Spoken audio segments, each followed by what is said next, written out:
प्रेरक प्रसंग कृष्ण मुरारी सर द्वारा बड़े ही रोचक ढंग से प्रस्तुत किया गया। उसके बाद ARP सर राजकुमार सर द्वारा सफल होने के लिए मूल तत्व कौन कौन थे, इस पर सभी प्रतिभागियों से चर्चा की और सबने अपने अपने विचार रखे। वो फिर उसके बाद उन्होंने सभी का समेकन करके कुछ पॉइंट निकाले कि उसके लिए एक निश्चित लक्ष्य होना चाहिए, योजना तैयार होनी चाहिए, क्रियान्वयन होना चाहिए, आकलन, रणनीति में बदलाव, पुनः आकलन और फिर सफल।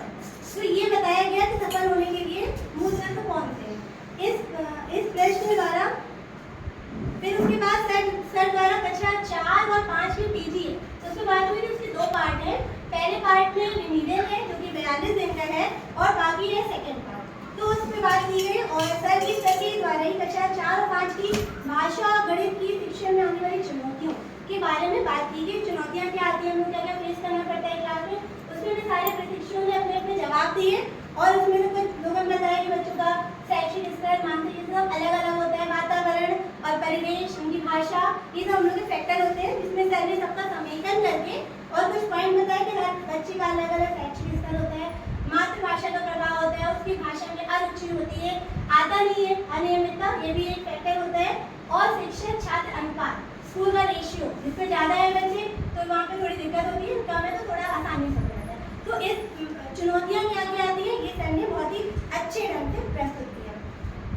उसके बाद सबके उत्तरों का समेकन किया। उसमें पूर्व ज्ञान का आकलन में हम लोग क्या सतर्कताएं बरतनी चाहिए और क्या क्या टूल होते हैं आकलन के लिए, जैसे रिपोर्ट तालिका, रिपोर्ट सूची, पंचादी, GRN मॉडल, है ना, ग्रेजुअल रिलीज ऑफ रिस्पॉन्सिबिलिटी, जैसे मैं करूँ 4 पार्ट में होता है, हम करें, छात्र मिलकर करें और छात्र स्वयं करें, इसके बारे में बात की गई। भाषा शिक्षण के 4 चरण, जो कि सर ने बताया कि मौखिक भाषा विकास, रिकॉर्डिंग, पठन अभ्यास और लेखन, इसके बारे में सर द्वारा काफी विस्तृत जानकारी हम सभी के सामने प्रस्तुत की गई। और गणित शिक्षण की चुनौतियाँ, उसके बारे में बात की, उसका हमारा ब्रेक हो गया। Then after ARP Dinesh sir द्वारा भाषा शिक्षण की सामग्री कौन कौन सी है, पहेली, कहानी, पाठ्य पुस्तक आदि पर चर्चा किया गया और उनका दिवस पर विभाजन कैसे किया गया है ये भी बताया गया। उसके बाद हम लोग ये 5 समूह बनाए गए, जिसमें सारे प्रतिभागियों ने अपने अपने समूह को रिप्रेजेंट किया। उसमें हमारा था भाग की अवधारणा, जो कि हम लोग ने प्रस्तुत किया हमारी टीम में। फिर निपुण लक्ष्य और सूची की दक्षताओं से सर द्वारा बात की गई। उसके बाद लंच होने वाला था, तब स्वाति मैम के द्वारा क्लास 2 की कार्य पुस्तिका के बारे में जानकारी दी गई कि उसके 2 पार्ट होते हैं, डिकोडिंग और एक होता है पठन अभ्यास, और कौन कौन से इसमें प्रभावपूर्ण पठन के बारे में, मोबाइल टाइमर वाले बच्चों का स्तर, ये सब बताया गया। उसमें हमारा लंच ब्रेक हो गया।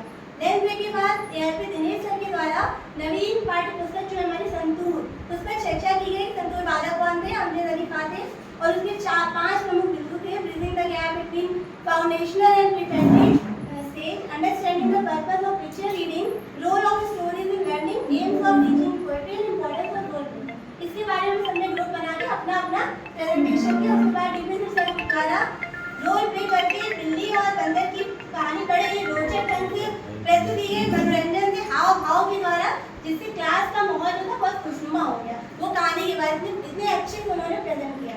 उसके बाद दिनेश सर के द्वारा वो एक्सरसाइज, जिसमें येलो और ग्रीन बहुत सारे कलर लिखे थे, बच्चे उनको रंगों से पहचानेंगे, फिर सीखने का क्रम और ये आगे काफ़ी जानकारी दी थी। हमारा सत्र समाप्त हो गया और जो ये चतुर्थ दिवस था ये बहुत ही ज्ञानवर्धक था और उत्साहजनक था। और लास्ट में मैं बस इतना ही कह के अपनी बात को समाप्त करूंगी कि ईश्वर ने भेजा है किरदार निभाने को, ईश्वर ने भेजा है किरदार निभाने को, करो कुछ ऐसा कि याद रहे।